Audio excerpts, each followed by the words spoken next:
नमस्कार दोस्तों, मैं उमेश कुमार। मैं आज मौजूद हूँ गांव टुआना ब्लॉक के रत्ता खेड़ा में। और रत्ता खेड़ा में जब हम आ रहे थे तो हमने रास्ते में देखा कि कुछ काम चल रहे हैं। गांव के काम चल रहे थे तो हमने लोगों से भी पूछा और सारा सर्वे करने के बाद में हम आज मौजूद हैं मौके पे सरपंच साहब के साथ। सरपंच प्रतिनिधि मोहनलाल जी मेरे साथ मौजूद हैं। उनके बड़े भाई या छोटे जो भी हैं तो वो सोहनलाल जी हमारे साथ मौजूद हैं, जिनको मेंबर साहब, क्या नाम है आपका मेंबर साहब? हाँ जी, दीप मेंबर भी हमारे साथ मौजूद हैं। गांव रत्ता खेड़ा से मैं रिपोर्टिंग कर रहा हूं, उमेश कुमार। सर, सबसे पहले तो मेरा आपको नमस्कार। नमस्कार जी सर जी। सर, ये बताइए कि आप सरपंच प्रतिनिधि हैं, आप किन चीज़ों को लेके, गांव के मुद्दों को, किस चीज़ों को लेकर आप इस सरपंची में आए? सबसे पहले तो फतेहाबाद प्रतिबिंब उमेश यादव जी, आपका रत्ताखेड़ा गांव में पहुंचने पर तहे दिल से धन्यवाद। और जैसा कि आपने अभी पूछा कि भी आपने जो सरपंच बनने से पहले और सरपंच बनने के बाद गांव के विकास के लिए क्या क्या योजनाएं बनाई, तो उनके बारे में मैं थोड़ा आपको डिटेल में कुछ बताऊंगा। तो सबसे पहले हमारा फोकस था कि गांव में जैसे लाइटें वगैरह है और गांव में जो नालियां या गलियों में जो टूट फूट है उनको ठीक करवाया जाए। और हमने सबसे पहले उसको फोकस किया, तो लाइटें लगाई सबसे पहले तो। और अभी भी चल रहा है, जैसे गलियों में नालियों में टूट फूट है उन पर जो जाल वगैरह लगाने हैं। और कुछ दो तीन हमारे गांव में गली थी जो विवादग्रस्त थी, कई साल से वैसे ही पड़ी थी, तो सभी ग्रामवासियों के सहयोग से और ग्राम पंचायत के सहयोग से बैठकर भाईचारे के साथ उनको बनवाया गया। और लगभग हमारे गांव में आज तक, जैसे हमारे खेतों की जो गलियां होती हैं, कच्ची गलियां होती हैं, वो एक भी पक्की नहीं थी। ढाणी के रास्ते? ढाणी के रास्ते जी, वो एक भी पक्का नहीं था। तो सरकार के सहयोग से और ग्राम पंचायत के मतलब सहयोग से तो 3 गलियों का निर्माण हो चुका है जी। और फिर बात करें हमारे गांव के जो लाल डोरे वाली जो मेन सड़क है, तो उस पर भी फोकस किया। तो वहाँ पर पेंट वगैरह कराया गया और पेड़ पौधे लगवाए गए। स्लोगन वगैरह भी लिखवाए? हाँ, स्लोगन में लिखवाए जी, जैसे बेटी पढ़ाओ बेटी बचाओ बेटी पढ़ाओ, नशे के बारे में, दहेज प्रथा के बारे में, ऐसे कई प्रकार के स्लोगन हैं। मृत्यु भोज के बारे में? हाँ, मृत्यु भोज के बारे में जी। और भाईचारा कैसे बना रहे गांव में, वो भी स्लोगन लिखाए गए, जैसे जीव हमारी जातीय मानव धर्म हमारा, हिंदू मुस्लिम सिख ईसाई धर्म नहीं किनारा। ऐसे स्लोगन लिखवाए गए ताकि गांव के बच्चे बुजुर्ग को भी पढ़े तो एक अच्छा फील महसूस हो, उनको एक अच्छी सोच, अच्छा मैसेज है। हाँ जी सर जी। तो ये अच्छा मैसेज गया जो भी दिया इन्होंने कि गांव में जो स्लोगन वगैरह लिखवाए भाईचारे के नाते। सर, स्कूल में आपके शिक्षक पूरे? हाँ जी, पहले तो कमी थी, अभी ग्राम पंचायत के सहयोग से एक टीचर की कमी थी, उसको भी हमने रिक्वेस्ट करी थी हरियाणा सरकार को, तो वो भी आ गए हैं सर टीचर। और स्कूल में जैसे बच्चियों के लिए लैट्रिन बाथरूम की व्यवस्था थी, लेकिन जर्जर हालात में थी वो, तो उनका निर्माण करवाया गया। स्कूल में पौधे लगवाए गए हैं। और अभी मैं आपको बता देना चाहता हूँ कि स्कूल में अभी कुछ ही दिनों में लाइब्रेरी बनने वाली है। ई लाइब्रेरी? हाँ जी, ई लाइब्रेरी। तो और उसी के साथ में अभी डॉक्टर साहब हमारे जो पशु विभाग से आए थे अभी 4-5 दिन पहले, तो उन्होंने एक प्रस्ताव भेजा था हमको कि पशु अस्पताल बनाने के लिए विभाग को ज़मीन चाहिए वहीं पर। वैसे तो है, लेकिन वो खस्ता हालात में है। पंचायत ने कितना सहयोग किया, कितने किले दिए? वह वैसे तो 85 की मांग रखी है, वह तो पंचायत के अंडर में होता है कितनी 6 कनाल देनी है या 7 कनाल देनी है, तो 85 की जगह रिकवर करनी थी। तो हमने अभी पंचायत मीटिंग में बैठ के हम उसको देने का काम कर रहे हैं और एक बढ़िया पशु अस्पताल बनने जा रहा है हमारे गांव में जी। सर, ये बताइए कि स्कूल के अंदर जिम, ई लाइब्रेरी और वाटर कूलर वगैरह का भी कुछ है इस? जैसे स्कूल में तो नहीं है सर, स्कूल से बाहर है ना जो जिम, तो पहले थी लेकिन उसकी भी खस्ता हालात थी। और जिम का अभी कार्य आप जाके देख सकते हो। जिम में विद एसी, पेंटिंग, दरवाजे, खिड़कियाँ और न्यू लेटरिंग बाथरूम, मतलब जो जिम में मतलब सारी चीज़ होती है उसका हम बना के दे रहे हैं जी। और नया सामान उपलब्ध करा के देंगे बच्चों को, ताकि बच्चे जो नशे की तरफ बढ़ते जा रहे हैं तो उसमें जाएंगे जिम में, तो कुछ हद तक जी मतलब नशे से रोक लगाई जा सकती है जी। जी, बिल्कुल जिम में जाएंगे तो अगर कोई अपना काम करेंगे तो उनका ध्यान हटेगा, उससे सपोर्ट की तरफ ध्यान जाएगा, नशे से दूर रहेंगे। सर हम रास्ते में आ रहे थे तो हमने देखा कि एक कोई पशु अस्पताल या कुछ ऐसा कुछ निर्माण करवा रहे हो आप, जो पहले नहीं हुआ था अब हो रहा है। हाँ जी, पशु अस्पताल तो अभी अगले आने वाले टाइम में बनेगा। वैसे आप ने देखा होगा कि अभी हमारा जो वाटर वर्क्स है ना, उसकी बिल्कुल हाथ लग दे उसका मतलब एक बिजली घर बनने को तैयारी है जी, वो बनने जा तो वो बिजली घर का निर्माण हो रहा है जो का निर्माण है। बिजली घर का निर्माण मतलब अभी 5-7 महीनों में कंप्लीट हो जाएगा। तो इससे बिजली घर का पावर प्लांट जो बनने जा रहा है, इसमें आसपास के गांव में भी मतलब अच्छा सुविधा हो जाएगी। मतलब भाई बार बार जो कट लगते हैं ना, तो यहाँ पर पावर कम जंक्शन होएगी। तो कितना कितना केवी का है ये सर 33 केवी। 33 केवी का जी।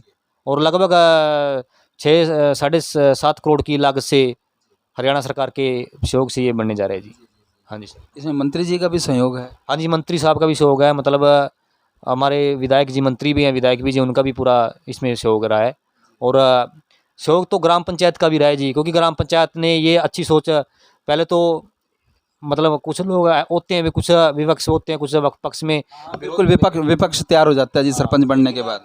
गांव को बेनिफिट को देखते हुए तो यहाँ पर मतलब बिजली घर का निर्माण कराया गया जी। कुछ गलियां वगैरह भी बनवा।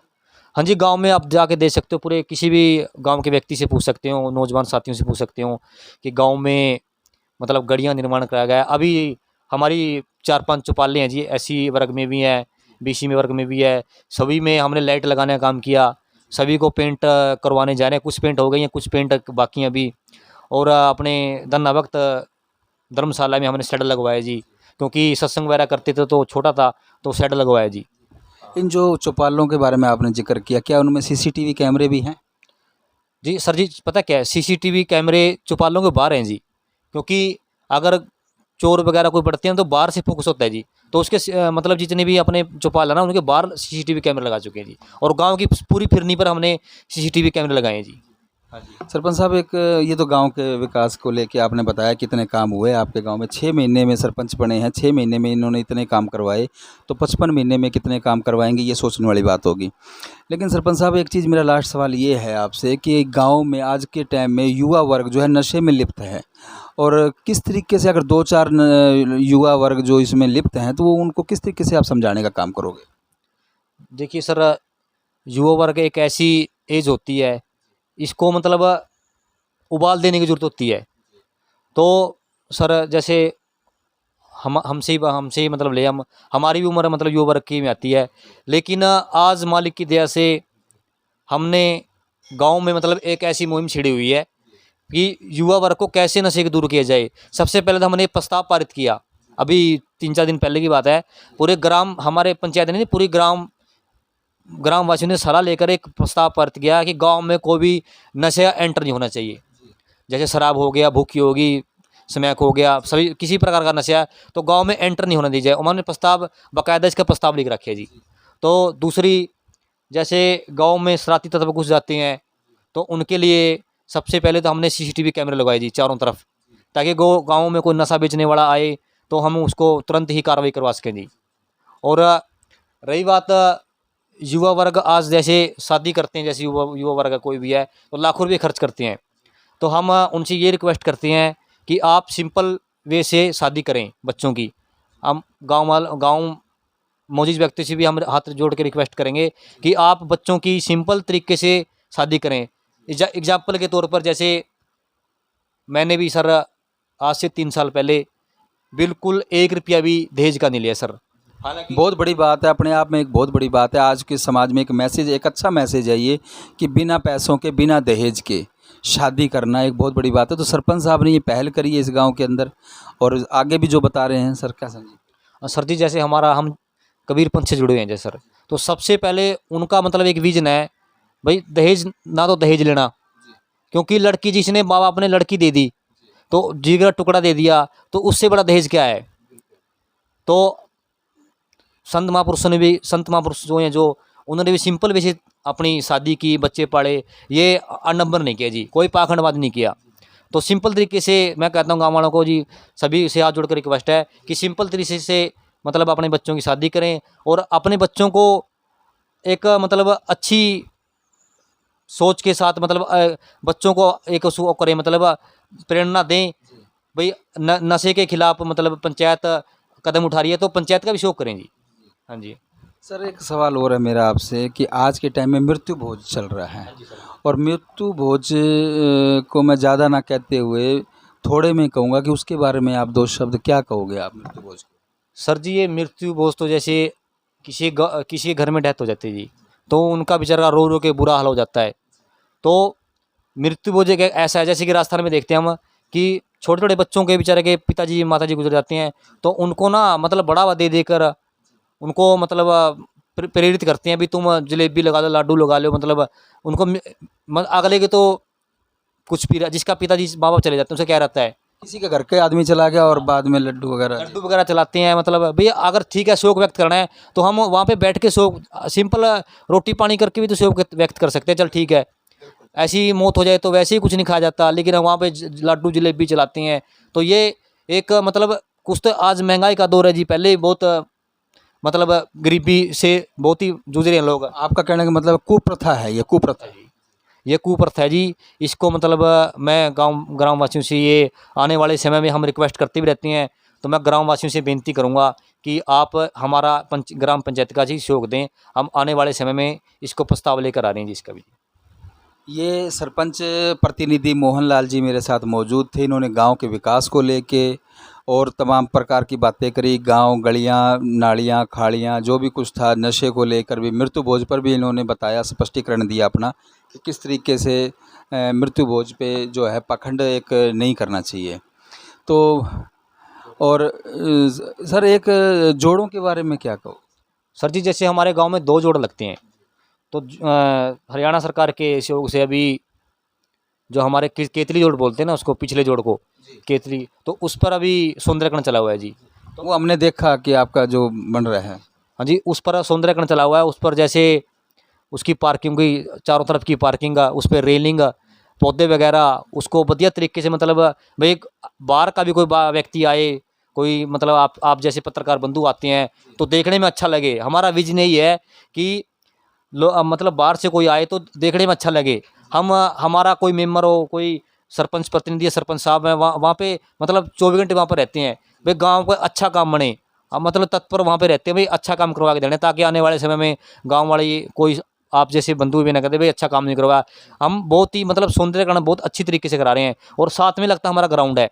हमने मंत्री साहब को प्रस्ताव दिया था, कुछ दिन पहले हमारे गाँव में आए थे, तो मंत्री साहब को प्रस्ताव दिया था कि हमारे गाँव में ग्राउंड की मतलब 4 दीवारी होगी, वहाँ पर बैठने के लिए सीटिंग होगी। तो मंत्री साहब ने मैं धन्यवाद करना चाहूँगा, मंत्री साहब ने हमारी बात को, रिक्वेस्ट को एक्सेप्ट किया, और आने वाले समय में आप देखोगे, आप कुछ आओगे, आप आगे आपको दिखाएंगे ये ग्राउंड भी बहुत अच्छे लेवल से बच्चों को मतलब बना के देंगे, ताकि बच्चे भी कैश के भाई ग्राम पंचायत ने हमारा बढ़िया तरीके से बनाया जी ग्राउंड जी।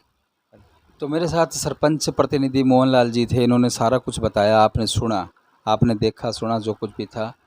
मैं उमेश कुमार, आप देख रहे हैं रत्ता खेड़ा से मेरी रिपोर्टिंग। जय हिंद, जय भारत, जय हरियाणा।